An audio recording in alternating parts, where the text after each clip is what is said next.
Whether you are a new, aspiring, or a veteran buyer of physical precious metals, you don't want to miss today's video. In this video, we're going to visit and answer 5 important questions, or the 5 W's I call them, of stacking, to include who you're stacking for, what gold and silver products are the better options to buy and hold today, some methods that successful stackers use around the question of when to buy precious metals, also importantly, where to buy and sell your precious metals, and where to find those better prices online. And lastly, why many people, and perhaps even you, should consider buying and holding physical precious metals.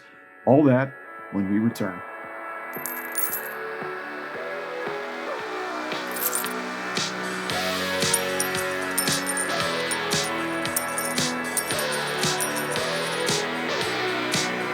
Hey, welcome back everybody, and to my first-time viewers, hello and welcome to my precious metals focused YouTube channel. So I'm the Florida Stacker, and I like to buy and hold physical precious metals, and I do so every week here on this channel.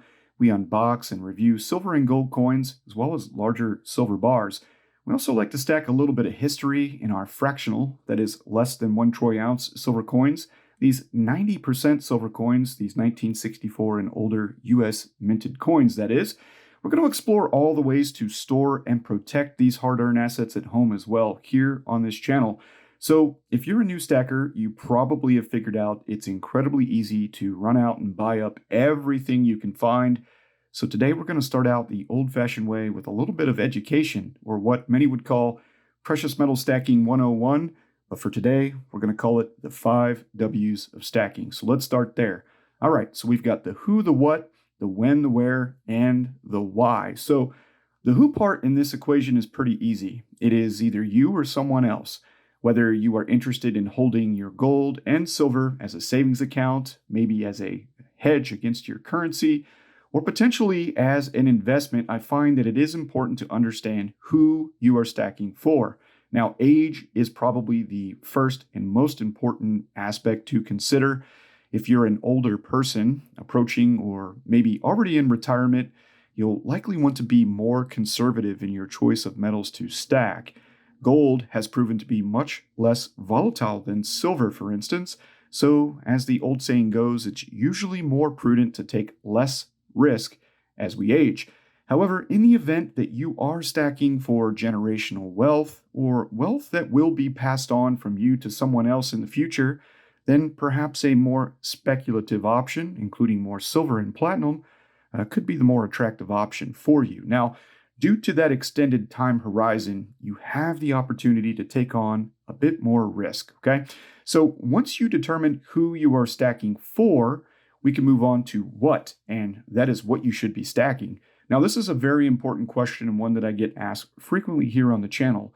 This question is also not a one-size-fits-all answer due to the differences in tax laws and other local or regional regulations or standards that may make some bullion options less attractive than other options depending on where you live in the world.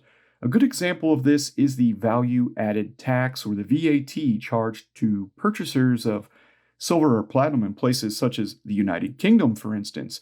Now, in the UK, silver and platinum sales are subject to a 20% VAT.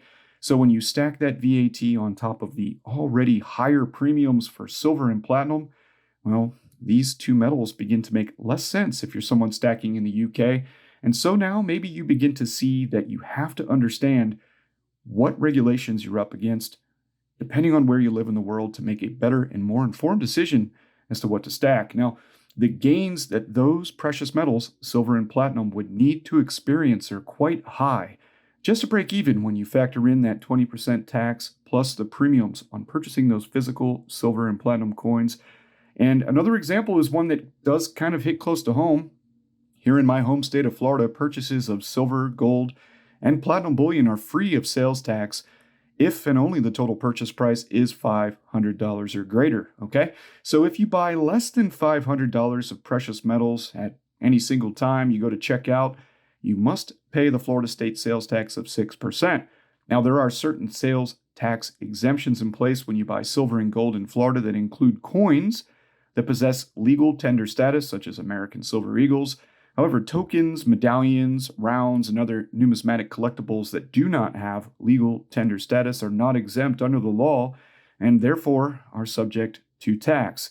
Of course, not all dealers do charge this tax, and you can still find some online bullion dealers that aren't charging this tax, but I expect those options to become limited as time goes on. Also, local and county taxes are in play here too, so that can increase the overall cost of purchasing certain bullion products. Once more, it's important to know where you live to make those adjustments. Now, this is just one reason that I buy more American Silver Eagles and also more 90% silver coins than many of my viewers would expect, as I can purchase them every single week here without having to save over $500, and I can still avoid sales tax altogether. So when purchasing generic or foreign coins or bars under $500 in total purchase price, I am unfortunately charged a tax, which makes the lower premium coins and rounds almost as expensive as those ASEs, depending on where you're shopping. So it's also the reason that my local coin shop pays a higher premium back to sellers in order to buy full rolls of foreign coins or generic silver rounds here in Florida. They do pay more for those full rolls than they do, let's say, the same quantity of coins loose, if they're all different. And that is because they like to sell the full rolls to future buyers, and they can do so at a better price, being more competitive because they do not have to pass on that sales tax to the customers. So while both of these examples make the point that you need to understand the tax implications of purchasing metals in your particular state or country or geographic region in general, there is a rule of thumb that I do want to get to, and this does apply if you definitely want to hit the easy button on stacking gold and silver, and it's as simple as buying and holding the coin of your country. Yes, it's actually that simple. Here in the United States, the gold and silver eagles are the most recognized and also most popular coins in the country. They drive a higher premium over spot, but as mentioned, due to their popularity, also drive higher demand. Now, during your time of need, nothing in your country will be more liquid and accepted than the coin of your country. So if you're in the UK, please consider the Britannia. If you're down under, look for the kangaroo. And here in the United States, you really can't go wrong with the American Silver Eagle and the Canadian Silver Maple Leafs. Now, you will hear it said often that gold is gold, and you'll also hear that silver is silver. And fundamentally, those statements are true. However, people are well aware of fake precious metals in the market. And the truth is that most people here on planet Earth lack the same level of knowledge as you when it comes to the various bullion options out there, okay? A lot of people understand jewelry, but they have a hard time understanding bullion. So if you have to explain to someone exactly what a Philharmonic is, and you live in Topeka, Kansas, well, you probably screwed up, okay? So while I personally buy and hold some foreign gold and silver coins like Britannias, Kangaroos, Philharmonics, Krugerrands, and Libertads, when it comes to the bulk or the base of my precious metal stack, I'm looking to hold the most recognizable and liquid product that I can. So I buy 1 ounce coins, predominantly American Silver Eagles, 90% silver coins to keep my premium a little lower, and also hold a fractional silver coin. And then again, those 10 ounce silver bars do come in from time to time too, to get my weight up in silver at a lower premium over spot. So that's how I do it. But if you really want to keep it simple, then I can't recommend strongly enough to buy and hold the coin of your country and don't look back, okay? So next we're going to discuss when to buy precious metals, and there are actually 2 popular approaches to this question, okay? So the first is the steady state stacker or the dollar cost average method, which is also the method that I subscribe to and you've been watching here on my channel now for a couple of years. So I'm actually paid each Friday by my employer. However, on the first of the month, I do receive my military pension and VA disability benefits, and so I like to buy my 90% silver or a couple American Silver Eagles every week, maybe something else, but I do that because I can purchase those particular products without having to pay sales tax, and I don't have to save up that $500. So with my lower dollar cost purchases and avoiding sales tax, I'm able to stack a little bit more, right? And instead of purchasing gold or silver at a single price point with dollar cost averaging, you buy in smaller amounts at regular intervals. And regardless of price, you continue to do so. So that way you're buying when it's high, buying when it's low, and it all sort of averages out, really. That's the theory at least. And you'd be surprised just how quickly your stack of precious metals will stack up. And you can track this stuff very simply with a Excel spreadsheet or Google Sheets, Or you may even want to use the Appmax portfolio tool, which can help you stay organized with all the different coins and bars that you hold in your stack. I'll go ahead and link that free Appmax portfolio tool in the video description section. So when this video is over, if you'd like to check that out, go ahead and read the video description section. Once more, it is free, but you do have to sign up for an account, which is free also with Appmax in order to take advantage of that portfolio tool. So budgeting and ensuring that all of your obligations are paid for is probably the most important first step to be successful stacking the dollar cost average way. This way, if you have a strong sense of what comes in and also what goes out financially each pay period, you can set up a system and a budget that works best for you, also around those local tax laws. So the other option is to stack cash and hold cash only until spot price corrects lower, creating a better value opportunity for you. Basically, you're only going to be buying on those pullbacks or when those sales come around, like the Black Friday sales that I'm looking forward to coming up next month. Online bullion dealers have historically included items listed for sale during Black Friday with zero premium, or basically selling the metals at spot. Of course, you do have to move quick on these particular sales, as these dealers limit purchases to maybe one per household, and they do tend to sell out quickly. So those are some options for those looking to buy only, on the pullbacks or those cheaper times. The second option requires a bit more discipline than the first option, obviously, because when you're dollar cost averaging, you're buying regardless of price. When you're only looking to cherry pick those unique opportunities, it does require quite a bit more awareness of the market. You're going to have to stay tuned to what's going on, because a lot of times when spot price does correct lower, it rebounds pretty quickly as well, and you don't want to miss those opportunities to buy the dip or back up the truck, whatever you want to say. You do, however, run the risk of bull markets in this scenario, or markets in which the spot price just continues to rise and rise over a longer period of time, which will effectively keep you out from making any purchases if this is the particular method that you choose for stacking precious metals. So I like to keep cash on hand, not a whole lot, but I do keep cash on hand, and I do keep that cash on hand, not just for emergencies that will require cash, but also for those opportunities to lower my dollar cost average. When there's a big drop in spot price, I can go ahead and grab some additional gold or silver. Now, when it comes to where to buy and sell gold and silver, typically the best resource for this is going to be local to you, your local coin or bullion dealer. These places are commonly referred to as local coin shops in the United States, and doing a quick search using any popular search engine, you will likely get that information you're looking for. There are two shops local to me that I do business with, and traditionally, these brick and mortar shops offer lower prices than their online competitors, okay? You're going to pay a little bit less to buy their products locally than you will online, and that has to do with the marketing of the online dealers plus shipping, okay? A lot of these guys offer free shipping, but somebody's still paying for it, and I can tell you, postal service prices have actually gone up of late, so getting that free shipping is actually becoming more and more important as time goes on. There's also the invaluable act of building a relationship by using, your local coin shop as your primary source for buying and selling precious metals, okay? Because once you build that relationship, there is that opportunity for better deals. Sometimes these dealers will give better deals to their repetitive customers, those customers who are kind of familiar to them. So they'll even pick up the phone and call you when the shop has items that you are, potentially looking for or known to buy. And actually in 2020, I got some calls looking to see if there was anything that I had to sell when there was very limited physical product at the local coin shops. Of course, the downside to local coin shops is that you do have to travel to them.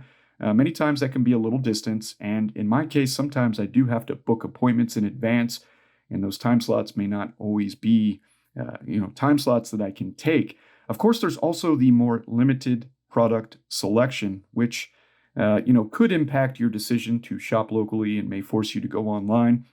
But if you're buying the really liquid, common stuff, there's probably a good chance that you're going to find it at your local coin shop or local bullion dealer. And that is probably going to be the cheapest place for you to buy, and also a great place for you to sell, because you can walk out that day with cash, and it's not the shady pawn shop experience that many of us are familiar with. So the more convenient but also more pricey option is buying online through reputable online bullion dealers and coin shops. Okay, that's the key word, reputable. All right, you got to make sure these guys have been in business for a while and there's plenty of good reviews. You can start here on this channel. Okay, so while I can give you a list of dealers to consider, I would instead like to point you to this website. And this website's going to be findbullionprices.com. I'll go ahead and link that down below in the video description section. This website is an option for buyers, and it does offer you the ability to filter by product to see which dealers have the best prices on that coin or bar, whatever you're looking for at that particular time. Okay, sometimes they run sales, sometimes they reduce premiums at certain shops. So you'll be able to use that website to find better prices. All right, so online dealers may also offer the option to buy your precious metals. But I found that the prices that these online dealers offer to purchase your metals are pretty well in line with what your local dealers are also offering. And I personally would hate the risk of boxing up a large amount of precious metals, ones that I've built over a long period of time, and trust those metals to be delivered by our postal service, because we've all had problems with the postal service, including high value shipments such as gold and silver. I myself lost a quarter-ounce gold coin back in 2019 to the Postal Service, and there was really nothing I could do. Okay, I kind of had to eat that $500 loss. So that is some risk, that you would incur if you wanted to sell to those online dealers. So to cut down on my risk, I have found that it's better to buy and hold the more liquid bullion options, the coin of your country. Here in the United States, 90% silver.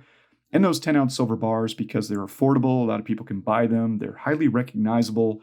You can even sell them to jewelry stores because they're familiar with these products. So when you're looking for ease of transaction, sticking to the basics is definitely a good idea. Okay, so speaking of the basics, I also want to touch on higher premium collectible silver coins, namely sometimes bars, but mostly with coins. And I want to remind you that when you get into a pinch, okay, so if you're just getting into stacking and you don't really have a big base or foundation of your stack built yet, and maybe you're buying this and that, a couple coins from this series, a couple coins from that mint, you could run into some problems. And one of the problems with the higher premium silver, especially when you go to sell, is that you're really not going to recoup that premium going to sell unless you're selling to a particular buyer. And the best way to sell to those particular buyers is through things like eBay or Instagram or Facebook groups, where silver stackers, buyers, holders, investors in silver and gold join those groups looking for better deals. I stay off of things like Craigslist because I just don't feel like putting myself out there like that. But others have found success doing that. I just recommend that you don't buy a whole lot of the higher premium stuff, especially when just getting started. That way you can protect yourself financially with the more liquid and easy to sell stuff in case you run onto hard times. Because getting rid of those higher premium coins does require quite a bit more effort, some more networking in order to recoup their true value. So that's why I wanted to kind of give you that warning, especially if you're new, not to get too heavy into the collectibles, when you're just getting started, and to instead focus more on that base of your stack, right? To build that security. Okay. So now finally, we're going to move to the most important question of all, and that is going to be the final W, or the Y factor, when it comes to buying and holding physical gold and silver. Of course, it is likely that you have many reasons for considering stacking gold and silver. And if you've been stacking for a while, like myself, there are probably many reasons why you continue to do so. But for those out there that are that haven't quite yet gotten started and are maybe considering, I'll give you some popular reasons and you can let me know if the shoe fits. All right. So many stackers of physical precious metals here on my channel like to buy metals to hold as an alternative to holding cash. Okay. So stackers in general tend to be a little less trusting of government, a little less trusting of traditional paper-backed financial assets. So we're talking stocks, bonds. And even though there's really no paper attached to it, we're also going to throw cryptocurrency into the mix here. And the reason behind that is because it's not a tangible product. All right. So when you go to the store, oftentimes you pay cash to get a product. It's something tangible. You can use it, you can eat it, whatever. It has some utility. Okay. And stackers like to buy something that they can hold. All right. And many stackers are also people that perhaps prior to getting into precious metals held a lot of cash. Yes, that's correct. Paper money, but more correctly stated, paper currency, which does continually devalue over time. All right. So all fiat currencies are devaluing.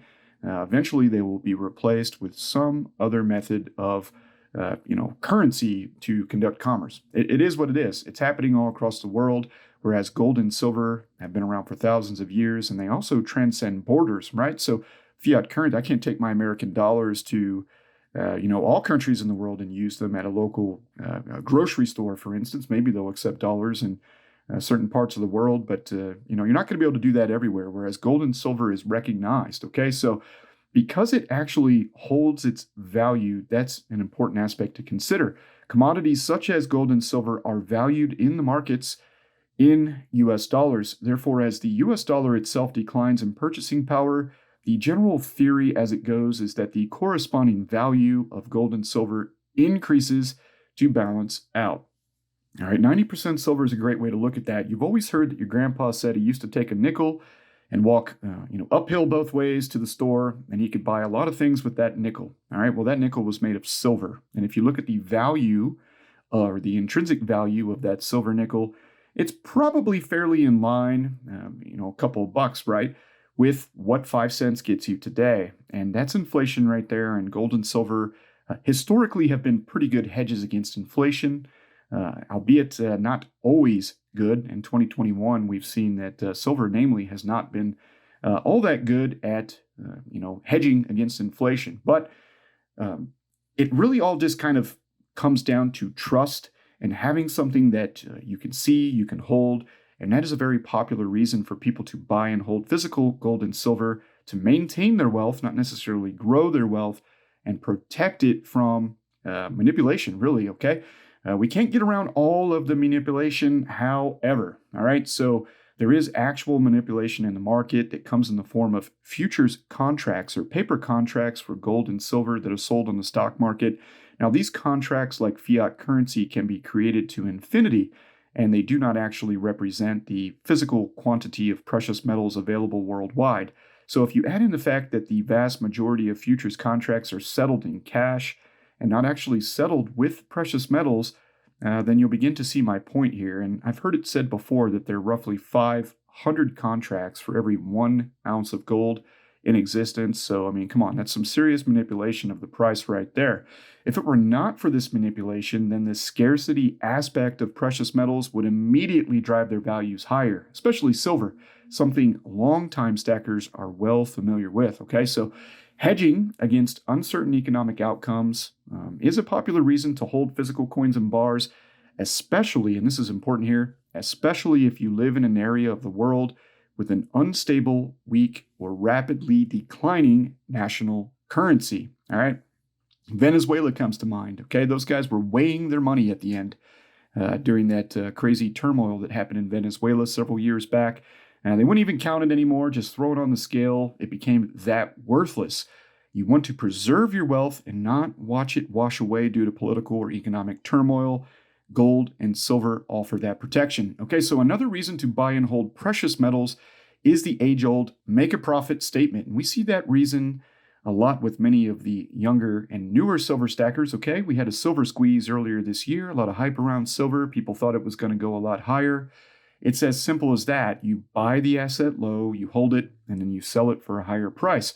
Now, during times of political and economic stress, however, gold and silver are often seen moving up as investors move out of government bonds and equities and into the safety of precious metals. But they usually don't hold them there long because a lot of these big banks, big investors, okay, they're looking to turn a profit, all right? So for those of you who bought low when silver or gold were down, maybe you bought years back, it may be tempting right now to sell and lock in those gains. As I say all the time, gold and silver is a long game. You need to be patient, especially with the physical stuff, because you are paying a premium over spot to hold, and you don't want to lose, okay? You definitely don't want to lose. So even long-term stackers have been known to take some profits from time to time, and there's absolutely nothing wrong with taking profits, okay? I'm not suggesting that you can never sell. It's just a good idea to sell when you can actually make a profit, all right? That is kind of the name of the game, and that is what a lot of younger silver stackers are into silver for, to get in at lower prices and to get out at higher prices, okay? And a third reason for individuals to buy and hold physical metals does include the use case of that particular metal when it comes to the economy or industry, all right? So silver and platinum come to mind here, as they are much more tied to industry than gold, which is largely seen as a monetary metal. Now, of course, silver is also a monetary metal, but it has much more exposure to industry and the economy. So that's why we can see gold and silver act or behave differently based on economic factors, okay? If things look to be slowing down in the economy, that's usually pretty bad for silver and platinum, but could be good for gold depending on what's going on with interest rates and the current strength of the US dollar.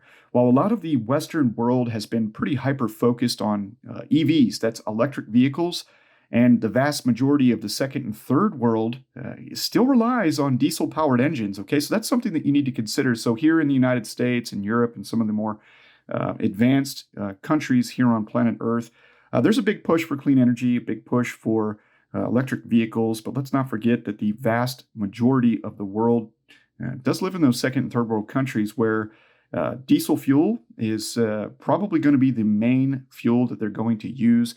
And therefore, there is going to be a case for platinum going forward, as platinum is used in those diesel-powered catalytic converters, okay? They do contain platinum, and we're going to see a lot more diesel vehicles in Latin America, Africa, Southeast Asia, parts of the world where there's a large population, and I don't suspect we're going to see a whole lot of Tesla charging stations in some of these more remote places in the world where people still got to move around, okay? I've been in Afghanistan.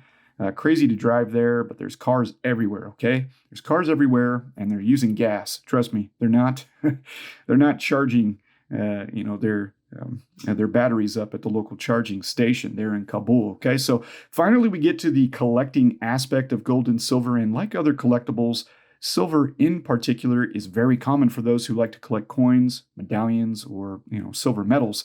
As silver is much less expensive than gold, the mints tend to make a lot of different designs and release those in silver coins or rounds, and they can get pretty popular, especially the lower mintage stuff like Libertads or very detailed designs, stuff coming out of the Perth Mint or some of the series like the Queen's Beast series or the Creatures of the North series.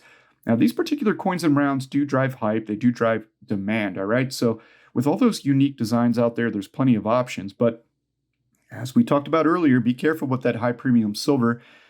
Even though regardless of which way spot price does move, if there is a hot coin release, there's plenty of times I've witnessed where you could see those coins actually appreciating in value, even when the value of spot price itself is falling. So all things to consider. I do purchase higher premium silver products, limited mintage type stuff. Just I do so, a little less frequently, of course, than I do with the more common liquid items I mentioned earlier, like American Silver Eagles and 90%. So for those of you that are still with me today, I really hope you enjoyed my discussion on the 5 W's of stacking. And I hope you found it informative and also hopefully enjoyable, because I just think it's important to take some time to refocus yourself on who you're stacking for, where you're buying, when you're going to buy, what's your strategy. Now, what you're going to buy is obviously pretty important too. Even though silver is silver and gold is gold, there are factors that do drive some products to be, better options than other products. I'll give you a few other lessons learned when it comes to getting too involved in, 3 coins of this, 3 coins of that, the tax implications, the regulations that may be in place.